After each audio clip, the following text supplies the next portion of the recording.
Greetings citizens of the world.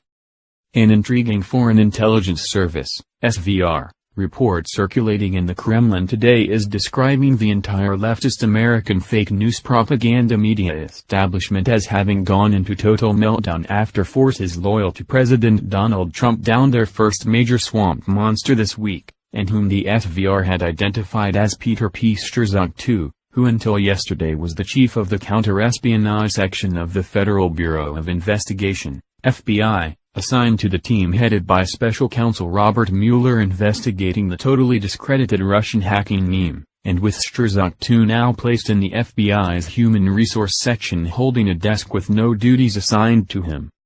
According to this report, Peter P. Strzok II, referred to in the U.S. media as Peter Strzok, is the son of a former U.S. Army officer living in North Carolina named Peter P. Strzok I, who frequently writes intelligence-related articles for his local newspaper and whose parents, Peter I and Virginia, on May 15, 1987, announced in their local St. Cloud, Minnesota, newspaper that he was going to attend Georgetown University in Washington, D.C.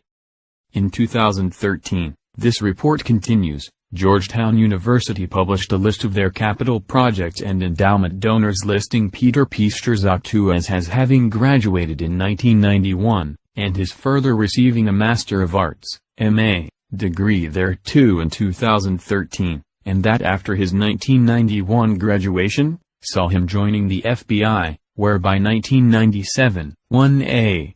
U.S. federal lawsuit, titled Crotty, et al. v. FBI et al.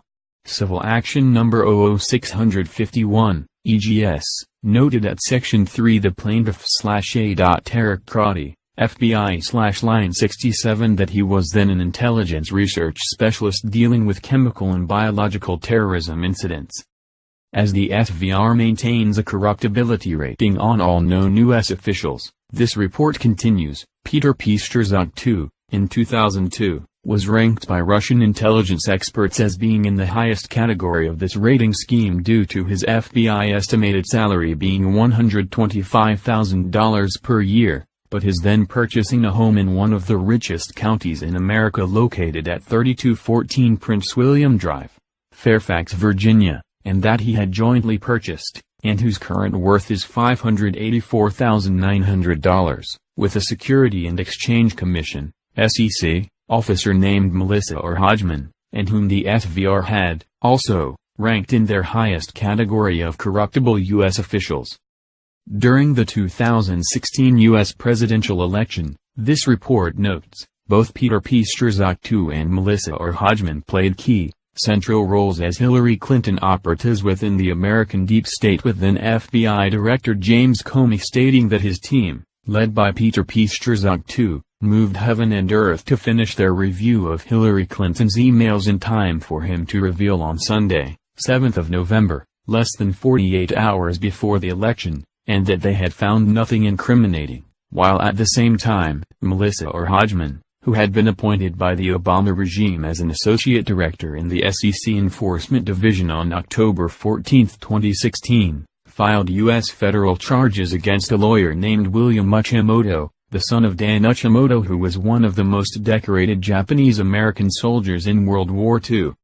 The Hillary Clinton deep state attack upon William Uchimoto, this report explains, was due to his investigating a Georgetown University law professor named Chris Bummer for his money laundering ties to the Clinton Foundation, but with all of the fake charges leveled against him by Melissa or Hodgman being thrown out of court by U.S. federal Judge P. Kevin Castell this past March, 2017. As to how Peter P. Strzok II came to head the FBI's counter-espionage division investigating Hillary Clinton, and then became part of Special Counsel Mueller's team investigating President Trump, this report says, is a testimony to the sheer and corrupt power of the American deep state seeking now to overthrow their own government in a coup d'etat, and should that fail, outright assassinate President Trump as they have publicly stated they would do. Failing to be noticed about the deep state open warfare against President Trump by nearly all of the American people too, this report continues, is it being orchestrated and led by George Soros, who is known as the godfather of globalism, seeking to destroy America's sovereignty and is spending multiple millions of dollars to do so, and who, also, in a December 20, 1998 interview with the US-based 60 Minutes television program, stunningly admitted his glee with being a Nazi collaborator during World War II and sending tens of thousands of Hungarian Jews to their deaths, and which in this interview he shockingly stated that it was the best time in my life, and further admitted, Steve Croft, my understanding is that you went out with this protector of yours who swore that you were his adopted godson. George Soros, yes. Yes.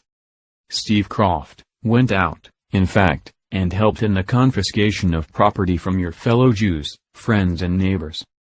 George Soros, yes. That's right. Yes. Steve Croft, I mean, that sounds like an experience that would send lots of people to the psychiatric couch for many, many years.